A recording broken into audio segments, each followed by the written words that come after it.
Gareth's gone ahead and wrote another article, which is fair play to him. Like, Busy typing, I mate. just can't do it, mate. You're too quick for me. I can't write that quickly. So what we're going to do is we're going to discuss the article just to get a little bit of an understanding of what it's about and what's actually included and what the discussion points are.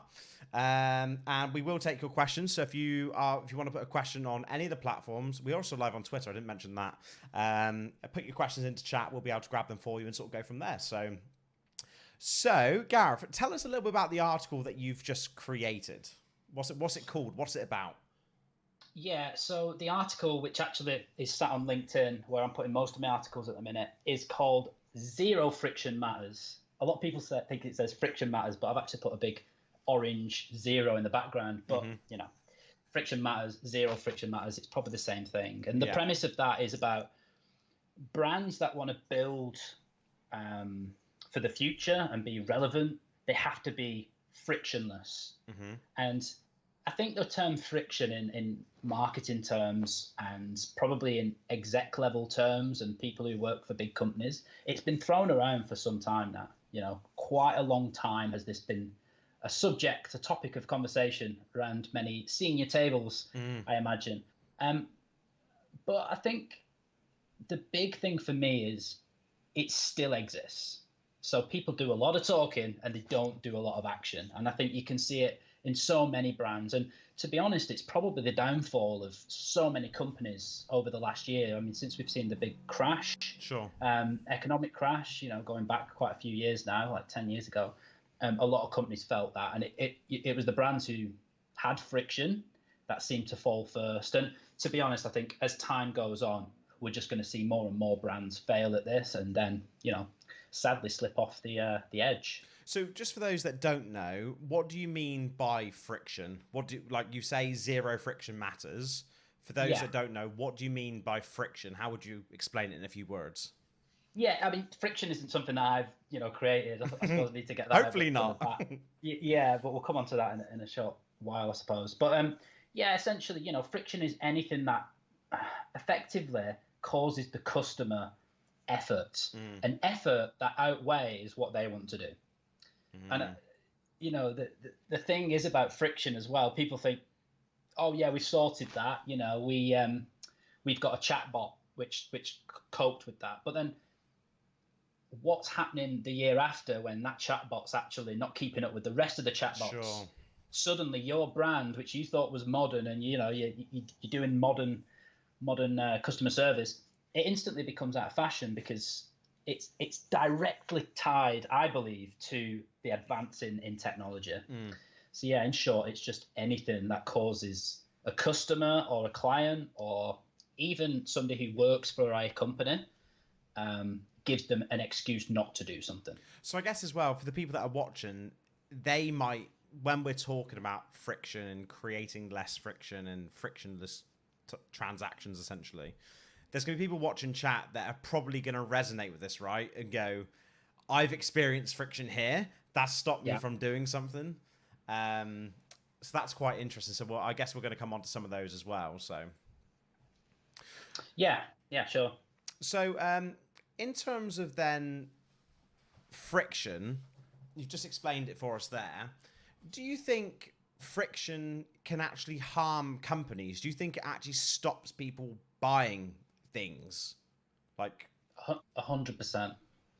100%.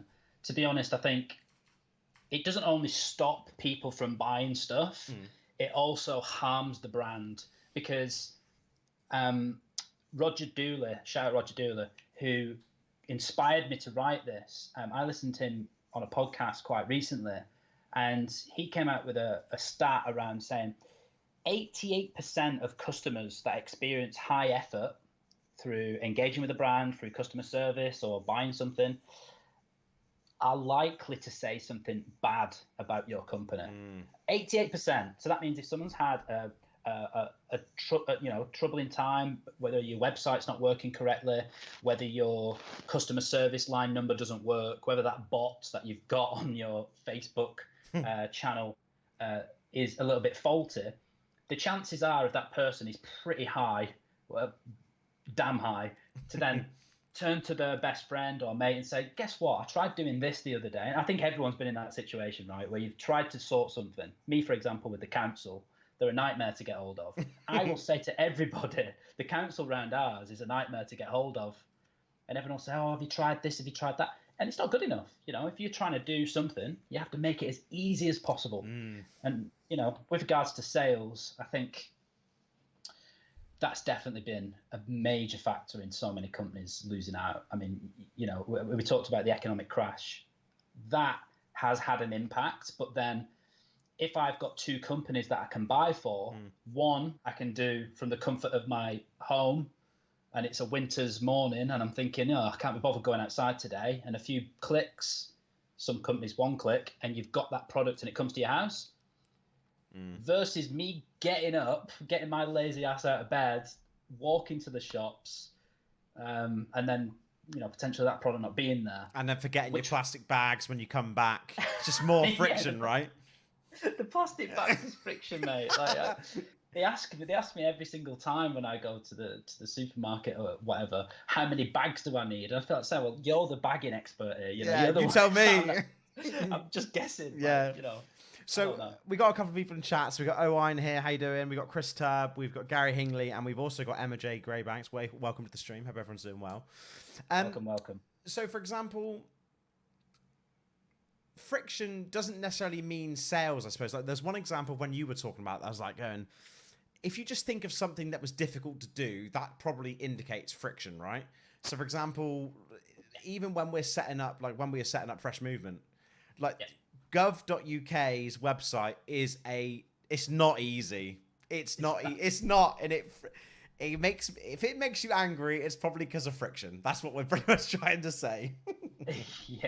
Yeah. And this can be internal as well. So, the specific area, I suppose, that me and you share a mutual passion about is how this affects brands through sales and marketing, and maybe like websites and stuff like that. Because that's our bag, isn't it? That's what we do.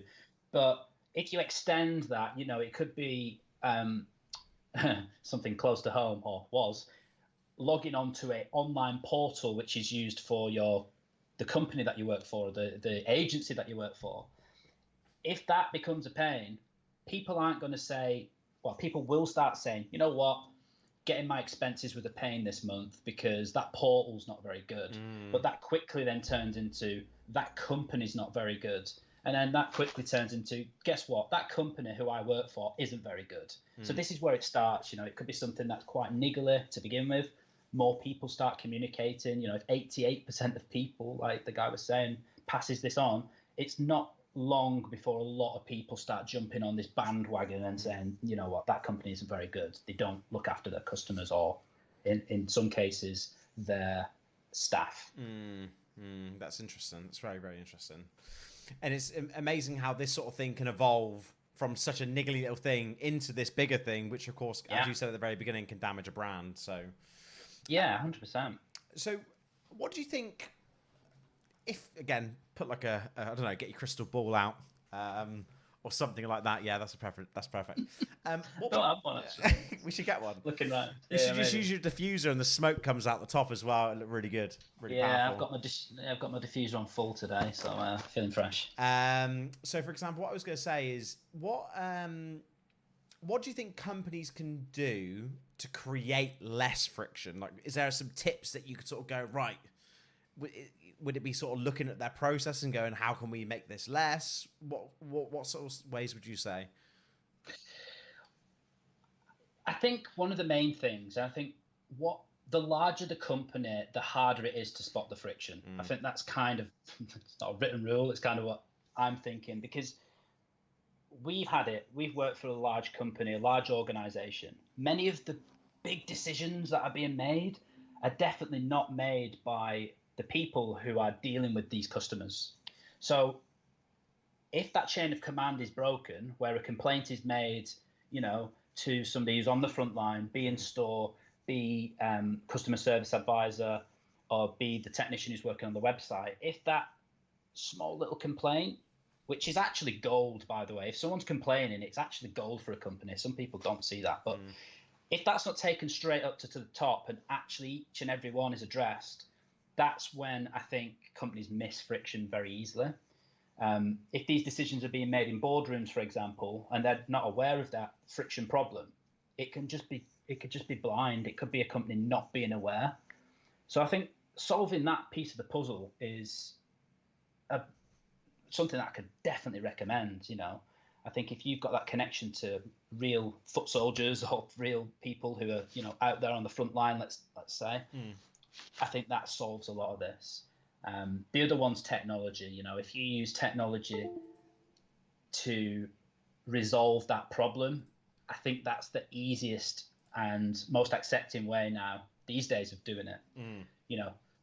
Chopping something down into a little app that people can download, changing something that might be 5 clicks on a website to 1, changing a document which might be 65 questions, like a review, turn it down into a bar that's actually fun to do. There's all these different ways. Gamification's another one. You can make the mundane fun, or you can make something complex simple, and making sure what your customers is saying is being channeled upstream. I think they're the 3 things I'd look at. Yeah, it's really interesting. It's really interesting things there, because I think it's a lot of things people can do to actually make a real difference to their business, which is quite interesting. I guess it again works across like social as well in a way, doesn't it? Because some people might not be on some platforms, but they love that platform and they're not consuming content on that platform. It's almost, that's another way of friction, right? Yep. And it was Stephen Clark, who I think, we both worked with, who's worked with us through our previous roles. He jumped on and read my article. So thanks for that, Stephen, if you're watching, or if you do watch this. I really appreciate it, because he gave some really insightful thoughts, and he asked me a few questions as well, which I'd not actually thought of. But his role in particular, he's a brand ambassador. I think he's still a brand ambassador currently. He's in, and I explained this to him in the chat when we got talking, he's in the ideal role to solve this, because he doesn't work for the company he's actually in. So if he's in like a retail store, like a Dixon's or a John Lewis or something like that, he's not employed by them, but he's actually working within their company. So this is what I explained to him the other day.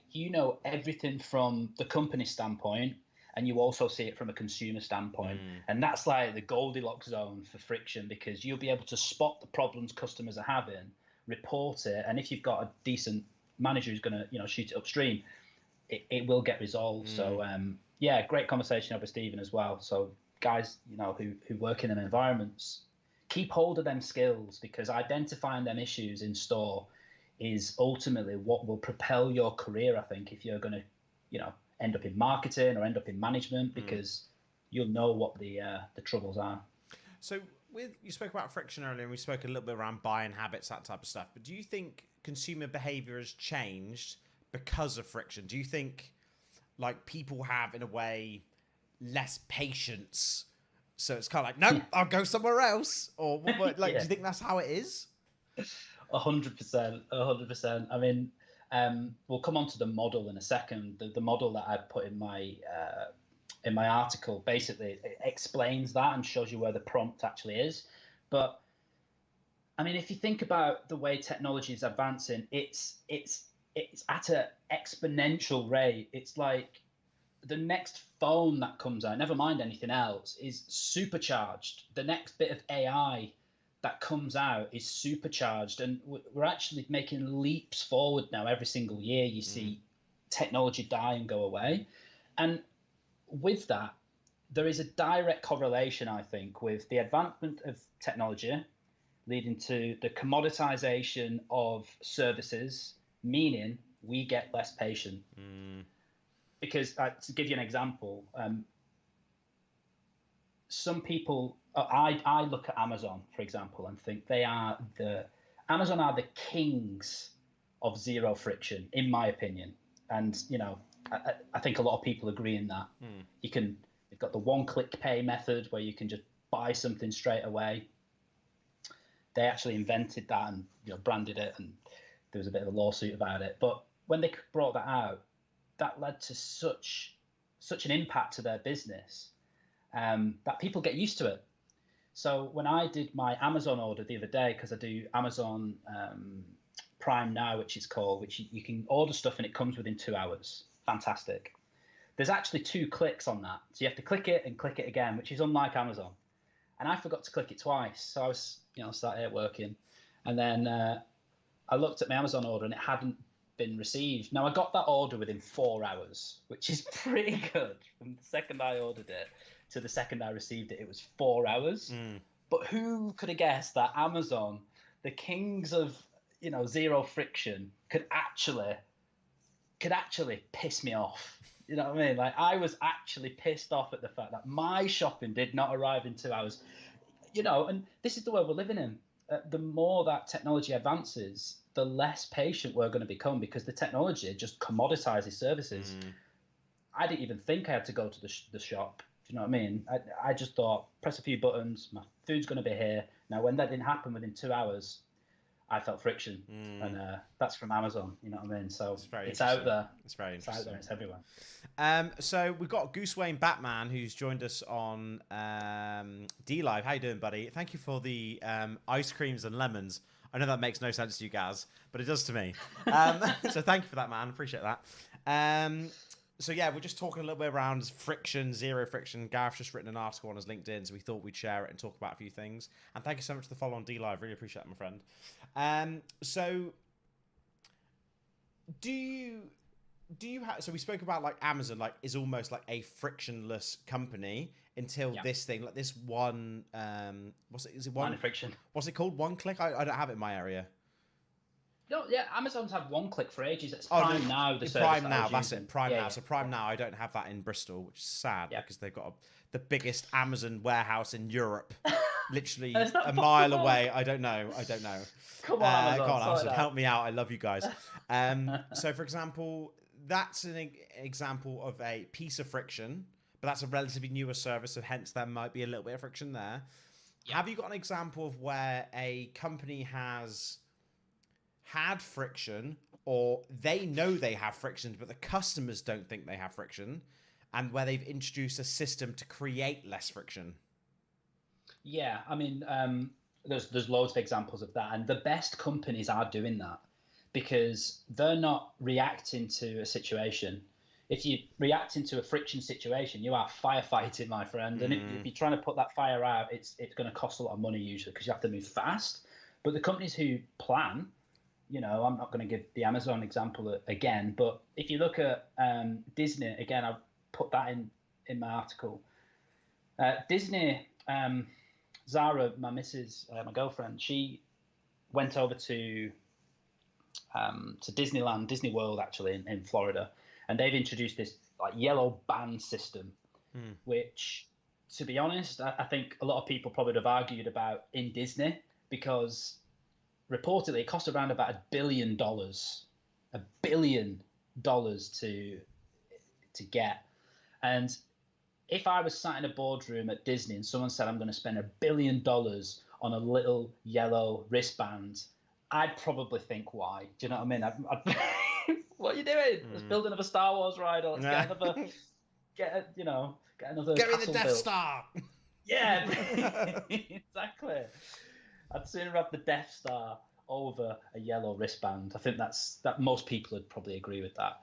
But the good thing that Disney did is they introduced the yellow wristband, which, if no one's ever seen this, it's absolutely brilliant. It's absolutely mind-blowing. I've never used it. So I went to Disney pre-yellow wristband, and I was queuing up on Thunder Mountain for like 3 hours, and, you had to have all the money in your pockets, and you had to then, when I went, you didn't have a mobile phone, so you had to get out the big camera and the big camcorder.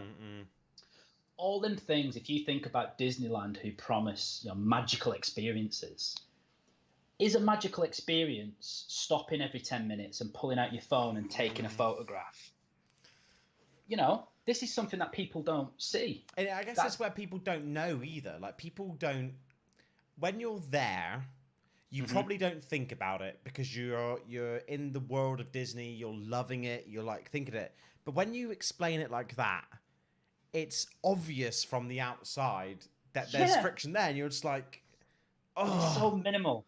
Like pulling your phone out of your pocket to take a picture is still done at Disney, don't get me wrong. But what they do, which is so magical with this wristband, is as you're navigating through the park and there's a Mickey Mouse character just come over to you, they will have a camera person with that character who takes that photograph.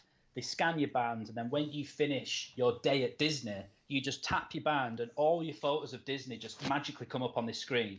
And you don't have to ever even think about putting your hand in your pocket to get your phone out. There's a question, I don't know if you know that, because that sounds brilliant. Do you have to pay for the photos?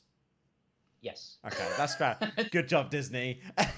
But yeah, like that's cool. Like I think that is you buy packages, I think. So yeah, so you buy like a package for, let's say, $50 or whatever, and then you get all the photos that you get. Yeah, that's professional photos, sweet.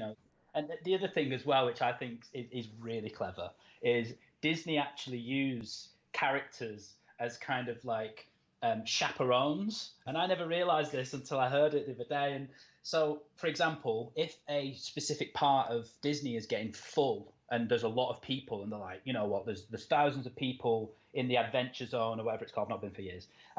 Let's stop this crowd. There's another crowd on the way. They'll deploy characters with these, photographers, and they'll actually stop crowds and direct them to another part of Disney.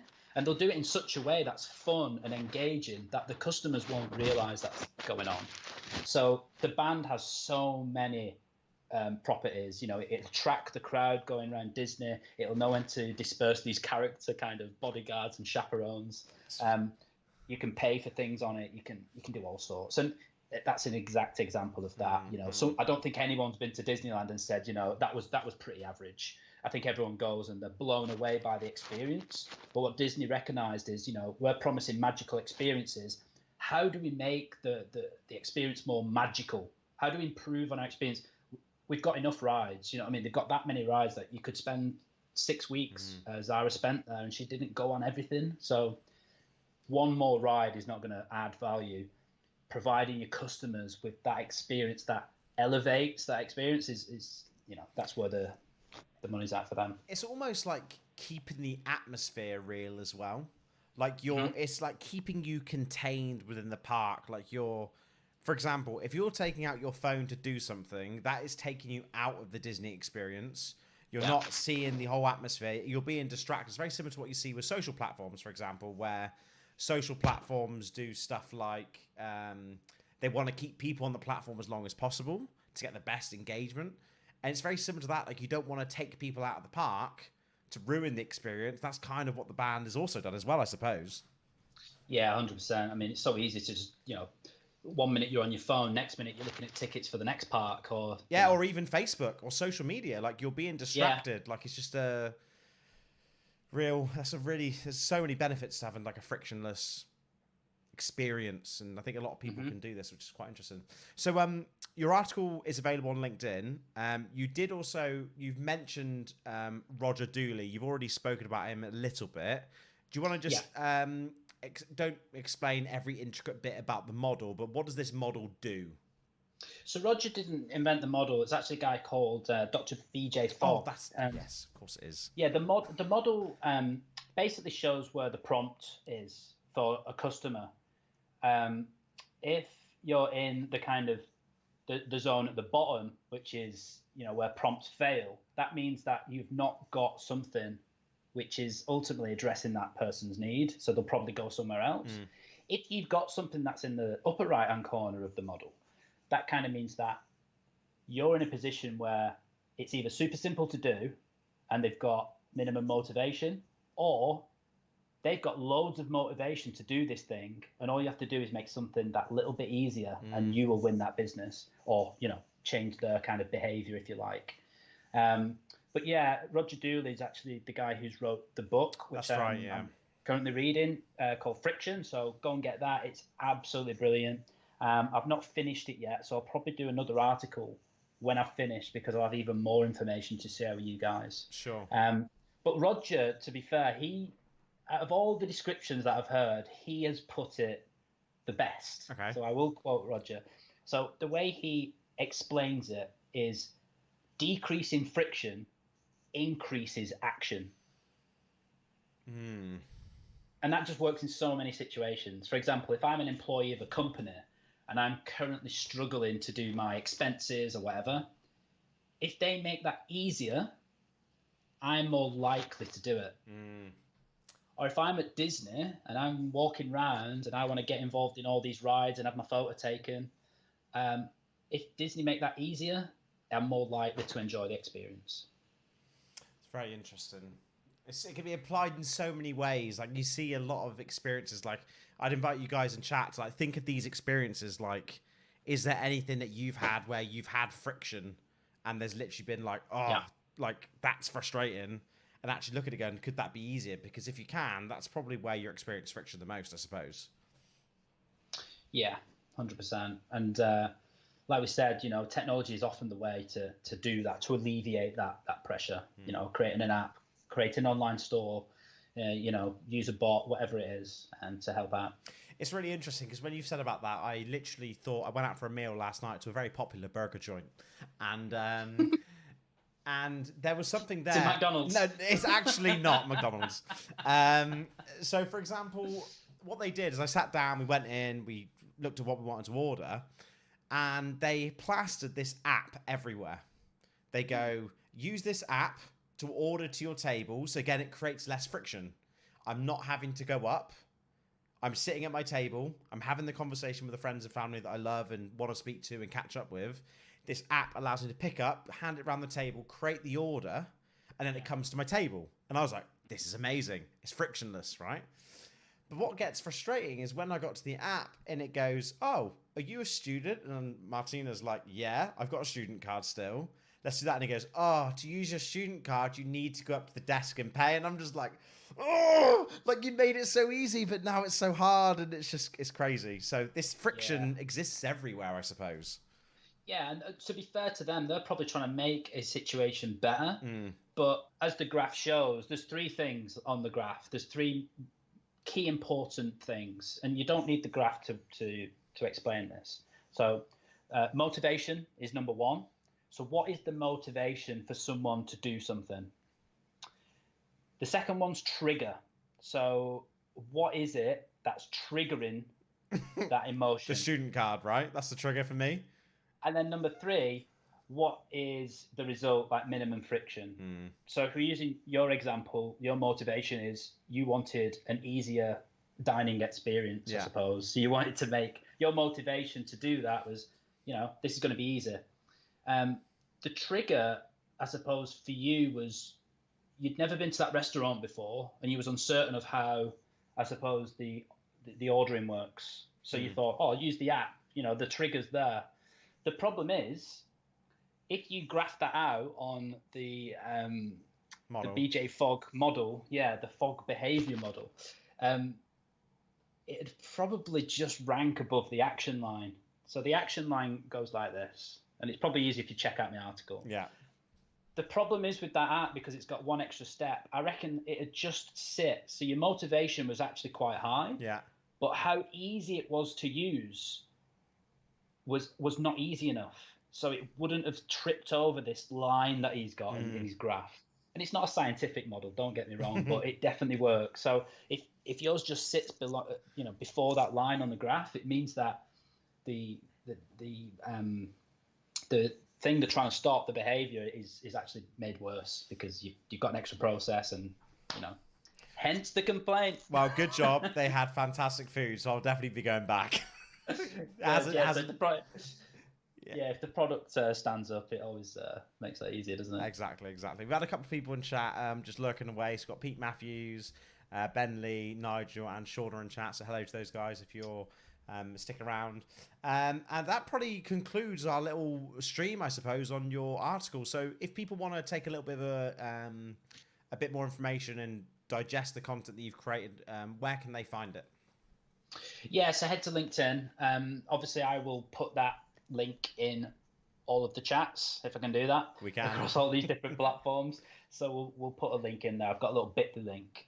Essentially, you can follow me on LinkedIn. It's my full name, Gareth Shuttleworth, or on all the other social platforms, it's @thatbrandlad. And I've got links on there as well, so it couldn't be easier, frictionless. Oh, mate, living the dream. Yeah, but yeah, that's probably about it. And I think I'd love to hear people's experiences, because this is something that, to be honest, a lot of people who work in branding and the C-suite and higher up, like CEOs and executives, will think they have this nailed, because the term friction in that environment's been going around for some time, but we see it every single day in every single company. So it's not been solved, and in my opinion, it's got to do with the additional line I'm going to add about the ever increasing technology reducing our ability to be patient. Yeah, that's a very good way to summarize it. A very good way indeed. So that pretty much concludes our live stream. So thank you very much for tuning in, ladies and gents. If you're on Facebook, please make sure to go ahead and share the stream. If you're on D Live, thanks so much for the lemons and ice creams. Had a ton of those come through today. You guys are heroes. Nice. And yeah, we're on multiple platforms, so please make sure to follow us on all of our channels. We will be putting some more stuff out very, very soon. But Gareth, thank you very much for taking the time to run through some of your stuff, and I think you're going to be doing a little bit of there'll be some stuff themed around your article next week, won't there? Yeah, there will. So I think people will hopefully try and see a pattern of this, people who follow us. So we're going to go and try and go live once a week, as long as we can. So this will be a rhythm that hopefully you'll get used to. I think we'll flip the script next week, so I think Liam's going to prepare some stuff for you guys to discuss. Maybe. So yeah, I've got some little videos. I've got some stuff on Instagram which I'm excited to launch, actually. Some like little flip books that you can have a look at. And I've got also, I'm going to start posting some of the books that I've been reading, because there is a ton of valuable information in them. And sharing is caring. Absolute hero, mate. Right, well, thank you very much. Thank you very much for everyone tuning in. You guys have been awesome, so it's been great to have you here. And we shall see you next week for another edition. And yeah, it'll be my turn to speak about something, which I haven't yet decided, but we'll get it sorted. It'll be good. Yeah, it'll be good.